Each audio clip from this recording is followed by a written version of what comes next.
Hello everyone, welcome back. So we are meeting after a long time.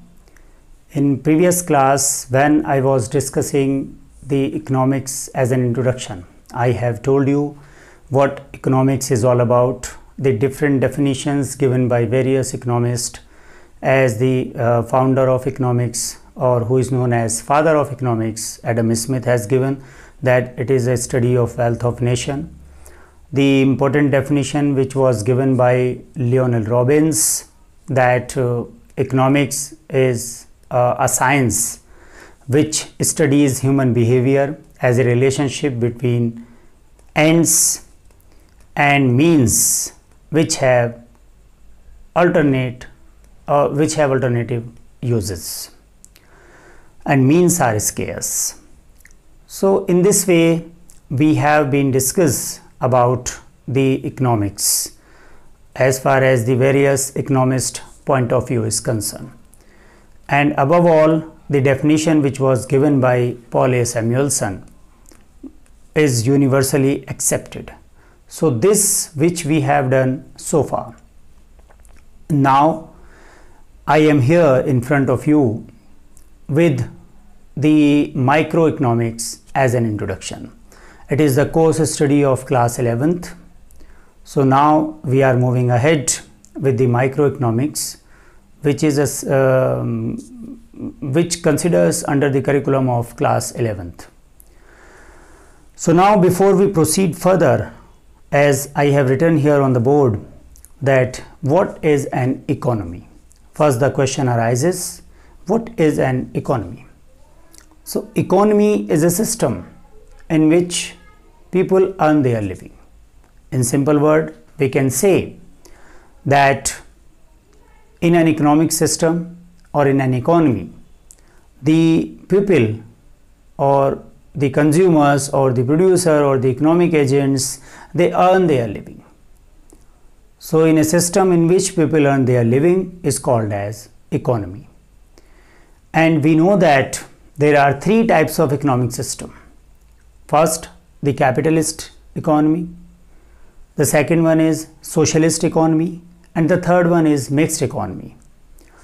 Capitalist economy means the economic system in which all the factors of production are owned by the private sector.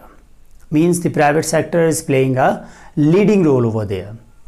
Whereas in socialist economy, all the factors of production are owned by government or the public sector, and all the central problem of an economy are dealt with government only. Like we see as the economic system which was prevailed in the former USSR, and now the Russia, the North Korea, China. There are some example of the socialist economic system. In India, we find that we are following the mixed economic system. A mixed economic system is a system in which there are certain role which is assigned to the public sector, and private sector is also moving along with the public sector, and it has to play a big role as well. And gradually the shifting from public sector towards the private sector will take place, as we are witnessing now in India. So India is following the mixed economic pattern since independence. Along with India, there are some other countries like Pakistan, South Africa, where the mixed economic system is prevailing. In capitalist economy, as I told you, all the factors of production are owned by the private sector only. Like we see in the case of USA, we see in case of England, and there are many countries which have the pattern of capitalist economy.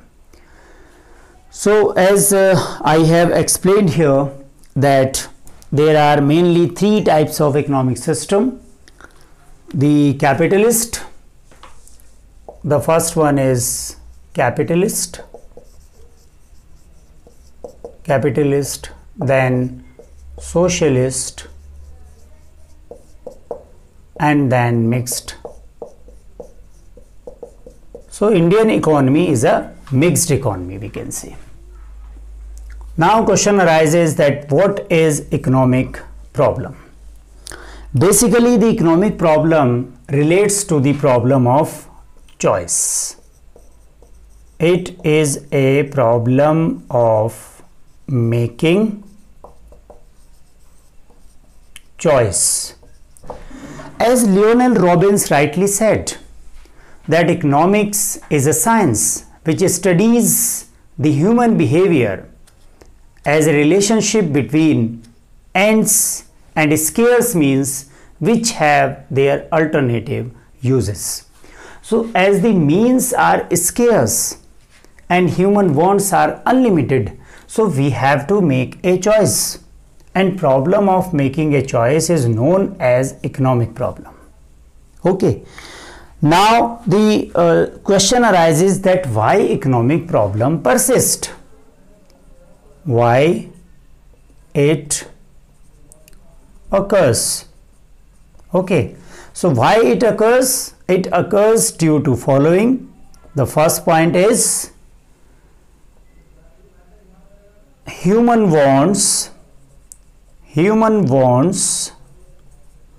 are unlimited. Human wants are unlimited.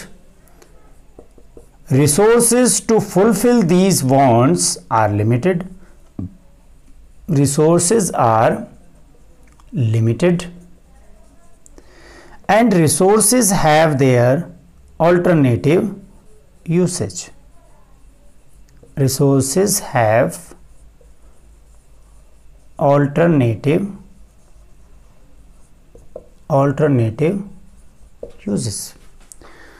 So due to these three problems, the problem of choice, of making choice, or the economic problem arises. As we know that as a human being we want more, as we get something we want another things, so our wants are unlimited, and to fulfill these wants our resources are limited, and the resources whichever we are having, they have alternative uses.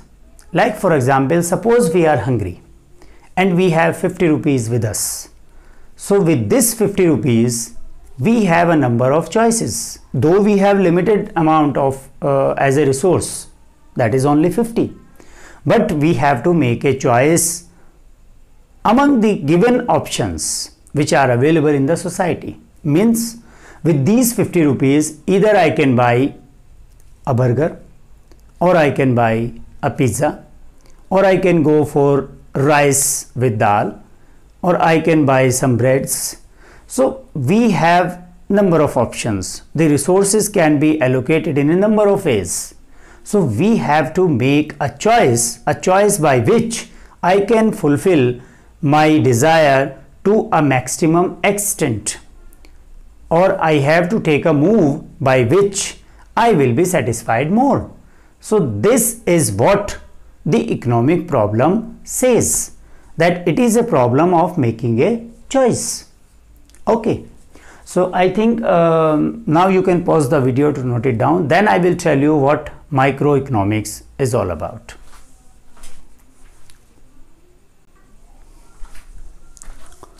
In my class economics as an introduction, I had told you that economics is a word which has been derived from the two Greek words, oikos and nomos, or nemein we can say. Oikos means, as I have written here, the household, and nomos means management. So simply household management refers to the economics. As we have discussed earlier also, that economics has been divided into two parts, micro and macro. As a course of study for class 11th, we study the microeconomics. Micro is also derived from the Greek word micros, M-I-K-R-O-S, micros, which means small. And macro is also derived from the Greek language macros, which means the large. So this macroeconomics we study in class 12th, and microeconomics is a part of the class 11th curriculum. So micro has derived from this word micros, which means small. Means in microeconomics we study the small unit of economy or a small economic agent, like an individual behavior, a good, a commodity, a single firm, etc. And its main indicators are demand and supply. While in macroeconomics we study the economic agent or economic behavior of the whole economy. So the two important determinants of macroeconomics are aggregate demand and aggregate supply. So this question has been asked again and again, that distinction between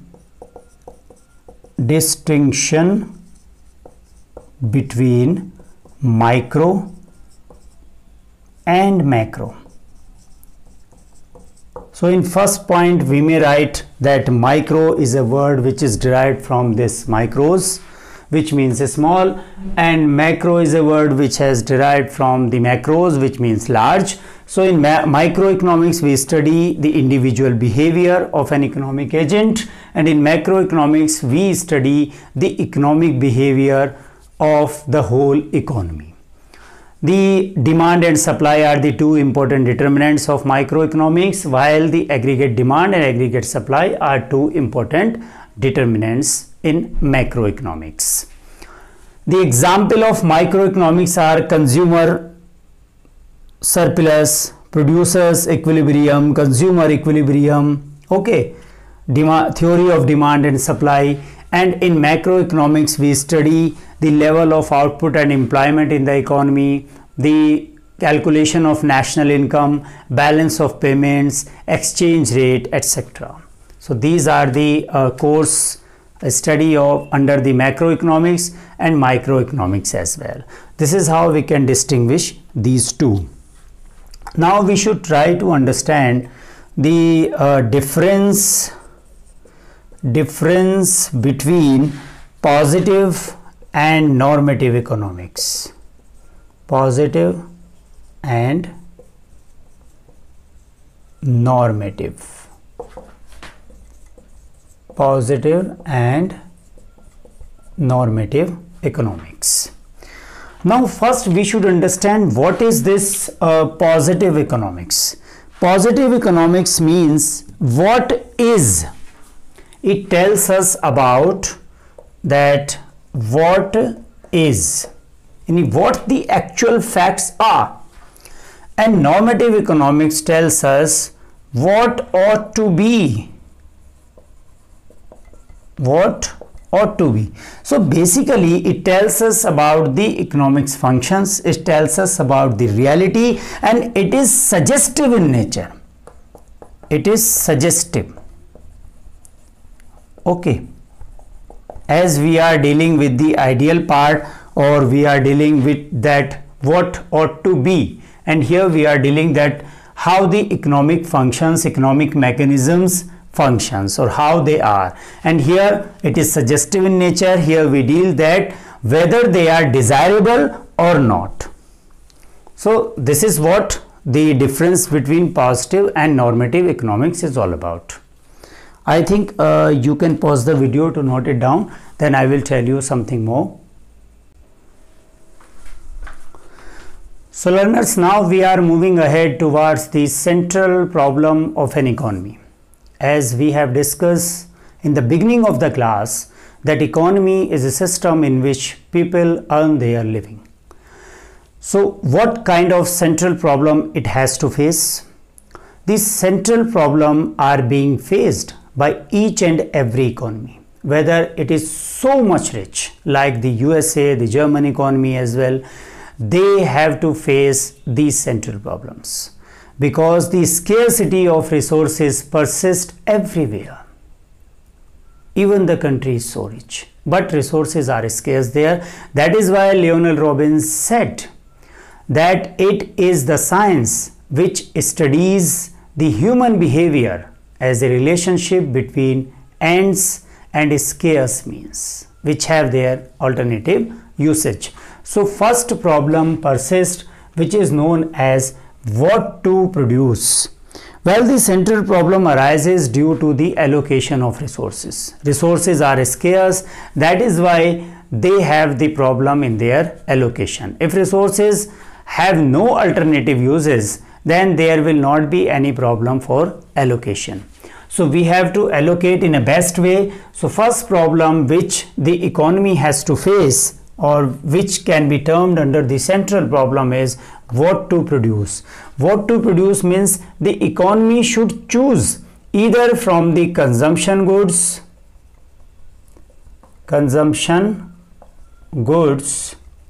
or from the investment goods. We know that food, clothing are some of the example of consumption goods which are directly ready for consumption or which are ready to consume. Investment goods are those goods which are meant for investment purpose or which will be used for further generation of income, like machinery, equipments, tools, etc. So economy has to make a choice, or it has to make a choice between war related goods or peace related goods. If there is a demand for the war related goods, then it should go for that, or if there is a demand for the peace related goods, then economy should go for that. So if at the time of war, definitely the demand for war related articles will be more. So this is the first problem under the central problem of an economy. The second one is how to produce. How to produce is a problem which is related with the technique of production. It is a problem which is related with technique of production. There are two types of technique: the labor intensive,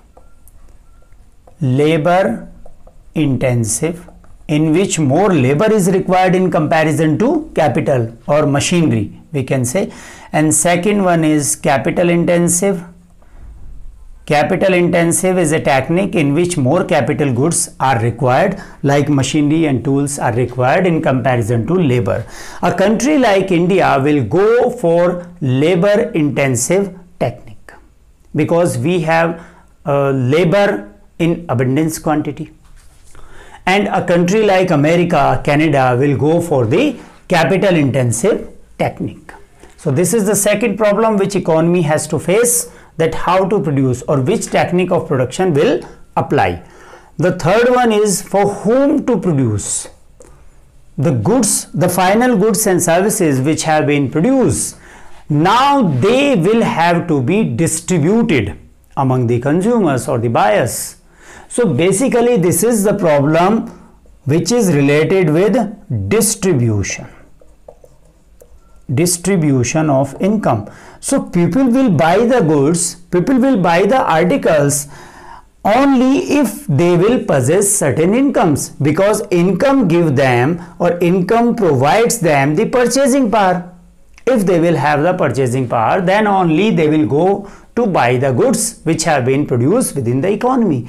So this is the third and important central problem of any economy, that for whom they are going to produce. Whatever has been produced in the form of final goods and services, it has to be distributed among the buyers. So this is the problem basically related to the distribution. I hope you all are getting. So this is all about the microeconomics as an introduction. This is the first unit of microeconomics class 11th. I hope you all have understood. If you have any problem, do watch this video again and again, and if you have any doubt, let me know in my comment section. Thank you. Have a nice day.